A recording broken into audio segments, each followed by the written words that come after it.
इधर उत्तर प्रदेश के प्रयागराज में साइबर क्राइम पुलिस स्टेशन में एक विवादास्पद ट्वीट पर एफआईआर दर्ज कराई गई। प्रयागराज में माफिया सरगना अतीक अहमद और उसके भाई अशरफ की हत्या के बाद यह विवादास्पद ट्वीट वायरल हो रहा था, जिसमें अतीक अहमद की हत्या का बदला लेने की धमकी दी गई थी। सोशल मीडिया प्लेटफॉर्म ट्विटर पर द सज्जाद मुगल नाम के हैंडल से अतीक के बेटे अली की फोटो लगाकर यह विवादास्पद ट्वीट किया गया था, जिसमें सत्ता बदलने पर हिसाब पूरा करने और अतीक की हत्या का बदला लेने की धमकी दी गई थी। लेकिन जैसे ही सोशल मीडिया पर यह ट्वीट शेयर होने लगा तो इसकी जानकारी यूपी पुलिस के अधिकारियों को लगी और special DG law and order Prashant Kumar के निर्देश पर प्रयागराज में एफआईआर दर्ज की गई। विवादास्पद ट्वीट के साथ अतीक के बेटे के पुराने भाषण का वीडियो भी लगाया गया था, जबकि ट्वीट में उसके बेटे अली के नाम का जिक्र था, जो इस वक्त प्रयागराज की नैनी जेल में सजा काट रहा है। और पूछताछ में उमेश पाल हत्याकांड से जुड़े कई राज खुल रहा है, लेकिन पुलिस को तलाश उमेश पाल हत्याकांड के बाद से फरार चल रहे शूटर साबिर, अरमान और बमबाज गुड्डू मुस्लिम की है, क्योंकि तीनों लगातार अपनी लोकेशन बदल रहे हैं और यूपी एसटीएफ को चकमा दे रहे हैं। पुलिस सूत्रों के मुताबिक गुड्डू बमबाज को पकड़ने के लिए यूपी एसटीएफ की टीमों ने चेन्नई, कोलकाता और ओडिशा में अलग अलग ठिकानों पर छापा मारा, लेकिन अब तक उसे दबोचने में कामयाबी नहीं मिल सकी। हालांकि पुलिस सूत्रों के मुताबिक 24 फरवरी से फरार चल रहा गुड्डू मुस्लिम बहुत बीमार है और उसे ब्लड प्रेशर और शुगर की बीमारी है, क्योंकि फरारी के दौरान यूपी के कौशाम्बी में जिस घर में वो रुका था, वहां से एसटीएफ को बीपी और शुगर की दवाइयां मिली थी। पुलिस सूत्रों के मुताबिक गुड्डू को पनाह देने वाले शख्स ने पूछताछ में बताया कि वो काफी खांस रहा था और बीमार था, यानी गिरफ्तारी से बचने के लिए वो लगातार भाग तो रहा है, लेकिन बीमारी ने उसकी हालत खराब कर रखी है। हालांकि एसटीएफ की तरफ से उसकी बीमारी को लेकर कोई आधिकारिक जानकारी नहीं दी गई।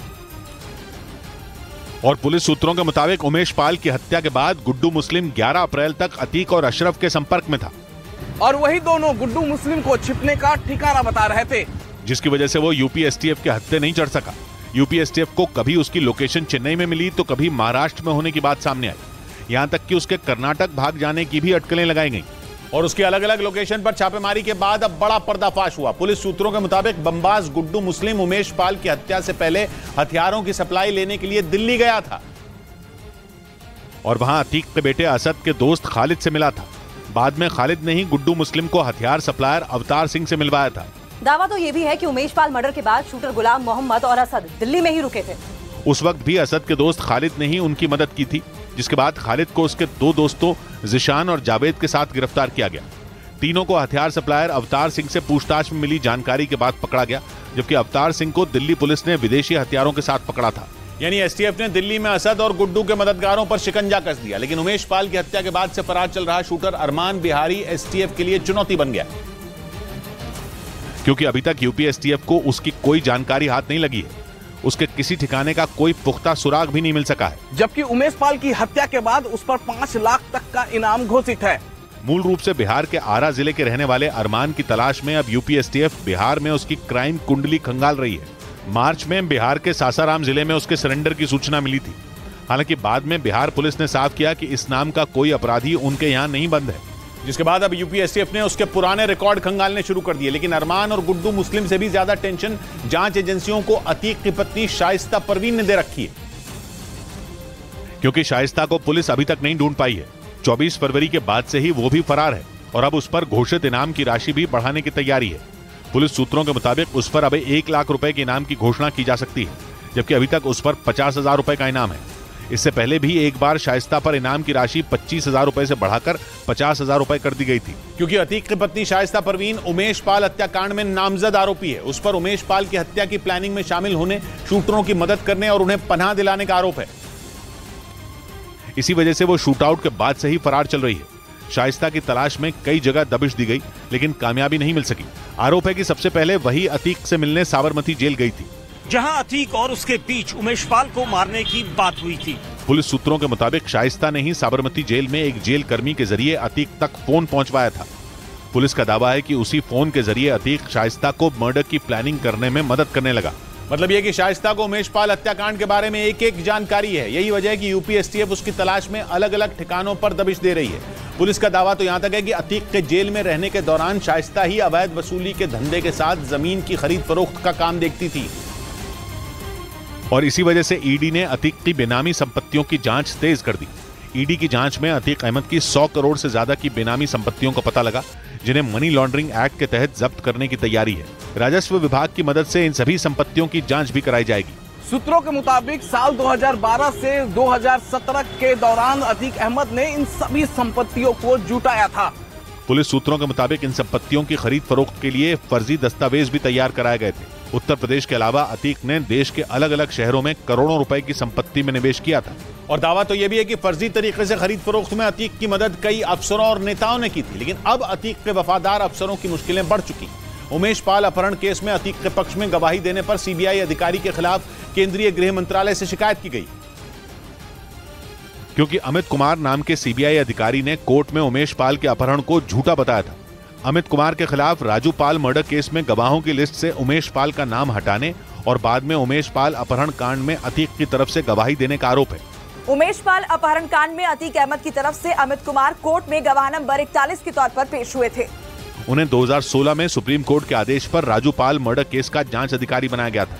उधर पुतिन से बगावत का बिगुल फूंकने वाले वैगनर ग्रुप के प्रमुख येवगेनी प्रिगोजिन के सुर बदल गए। पश्चिमी मीडिया के मुताबिक प्रिगोजिन ने ऐलान किया कि उनके लड़ाके कुछ और दिन बखमूत में रहेंगे, जबकि इससे पहले उन्होंने पुतिन के खिलाफ मोर्चा खोलते हुए कह दिया था कि वो जंग छोड़कर जा रहे हैं, क्योंकि उनके लड़ाकों को लड़ने के लिए रूस हथियार ही नहीं दे रहा था। और बखमूत की जंग में येवगेनी प्रिगोजिन के लड़ाके बुरी तरह मारे जा रहे थे, जिसकी वजह से प्रिगोजिन का गुस्सा ऐसा भड़का कि उन्होंने पुतिन की भी परवाह नहीं की। वैगनर ग्रुप के प्रमुख ने धमकी दे दी कि वो 10 मई को यूक्रेन की जंग छोड़कर चले जाएंगे और साथ ही वैगनर ग्रुप के लड़ाकों को भी यूक्रेन से ले जाएंगे। लेकिन अब पश्चिमी मीडिया ये दावा कर रहा है कि येवगेनी प्रिगोजिन के सुर थोड़े नरम पड़ गए हैं और उन्होंने ऐलान किया कि वैगनर ग्रुप कुछ और दिनों तक बखमूत में रुकेगा, यानी येवगेनी प्रिगोजिन के लड़ाके वहां रूसी सेना के साथ मिलकर जंग लड़ेंगे। और उनके इस ऐलान को पुतिन की सेना के लिए एक बड़ी राहत के तौर पर देखा जा रहा है, क्योंकि एक तो उन्हें वैगनर ग्रुप के खतरनाक लड़ाकों का साथ मिल रहा है, दूसरा येवगेनी प्रिगोजिन की वजह से हथियारों की कमी भी दूर होने वाली है, क्योंकि कहा जा रहा है कि येवगेनी प्रिगोजिन के भड़कने से रूस में भी खलबली मच गई। जंग के बीच इतने अहम आदमी की बगावत रूस के लिए किसी बुरे सपने से कम नहीं होती। कहा जाता है कि जब से येवगेनी प्रिगोजिन ने बखमूत में कदम रखे, रूसी सेना को बढ़त ही मिली है और चेचन कमांडर रमजान कादिरव जैसे लोग भी येवगेनी प्रिगोजिन की रणनीति की तारीफ करते हैं। ऐसे में उनकी नाराजगी रूस में बैठे पुतिन के करीबी अधिकारियों पर भारी पड़ सकती है। कहा जा रहा है कि प्रिगोजिन के गुस्से का शिकार सबसे पहले रूस के रक्षा मंत्री बन सकते हैं और इसीलिए हथियारों की उनकी मांग को तेजी से पूरा करने पर काम शुरू कर दिया गया, क्योंकि येवगेनी प्रिगोजिन की धमकी पूरी होने में कुछ ही घंटे का वक्त बचा है। वैगनर ग्रुप के प्रमुख ने 10 मई तक जंग से दूर हो जाने की चेतावनी दी थी। कहा जा रहा है कि इसी वजह से रूस के रक्षा मंत्री उनकी बात सुनने पर मजबूर हो गए, जबकि प्रिगोजिन लंबे वक्त से ये आरोप लगा रहे हैं कि हथियारों की उनकी मांग पर सुनवाई नहीं हो रही। इसके लिए कुछ रोज पहले येवगेनी प्रिगोजिन रूसी रक्षा मंत्री सिर्गेई शोइगु पर बुरी तरह भड़क भी गए थे।